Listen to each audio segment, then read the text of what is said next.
Untuk informasi lebih lengkap dan berita terkait, jangan lupa klik link di deskripsi. Install juga aplikasi CNBC Indonesia di App Store maupun di Play Store dan please subscribe ya guys. Ini selain KIK EBA, kemudian RDPT, ada untuk KIK Dinfra dan ETF, apakah juga ada rencana ke sana untuk DIM, Pak? Mungkin secara umum kami akan lebih selektif dalam penerbitan produk baru ya, karena tadi seperti saya sampaikan beberapa produk kita yang memiliki track record cukup panjang kita ingin optimalkan.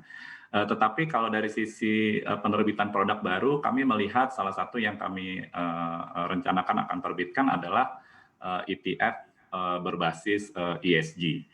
Jadi ini salah satu area yang menurut kami akan menjadi tren di masa depan karena terutama di investor atau di komunitas investment global memang kesadaran akan aspek ESG itu semakin tinggi. Jadi saya pikir kita akan meluncurkan beberapa produk yang berbasis ESG, termasuk dalam waktu dekat ini mudah-mudahan ETF berbasis ESG.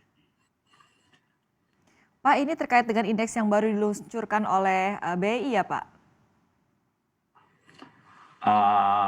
Ya, tapi memang kita mungkin nanti memakai referensinya kombinasi ya, mungkin dari indeks BI dan juga indeks global.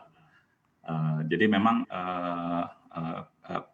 saat ini masih baru untuk tema-tema ESG seperti ini, tetapi kita akan coba mulai masuk ke sini.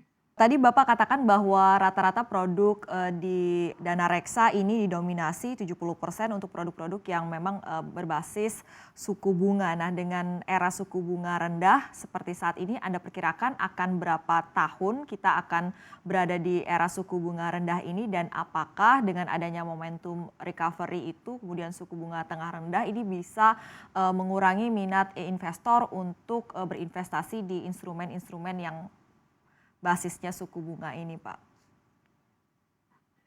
Kalau kami pikir walaupun rendah secara historis, tapi secara absolut kan masih cukup tinggi sebenarnya. Kalau di-compare dengan negara-negara lain, yield obligasi kita masih cukup tinggi. Jadi saya pikir seiring dengan perbaikan fundamental dari ekonomi Indonesia, on track-nya misalnya inflasi pada tingkat yang rendah, saya pikir suku bunga akan berpotensi lebih turun lagi ke depan. Nah, tapi untuk mencapai ke titik itu mungkin nggak akan cepat.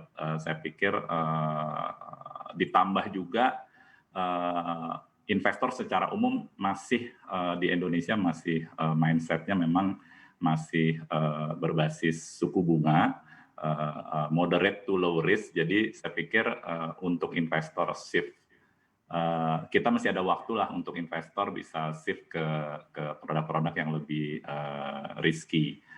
Tapi kalau kita lihat di data di market sendiri sih memang untuk investor yang membeli saham langsung dari individu juga udah meningkat tajam. Jadi mungkin sooner or later akan ada shift ke produk yang lebih risky.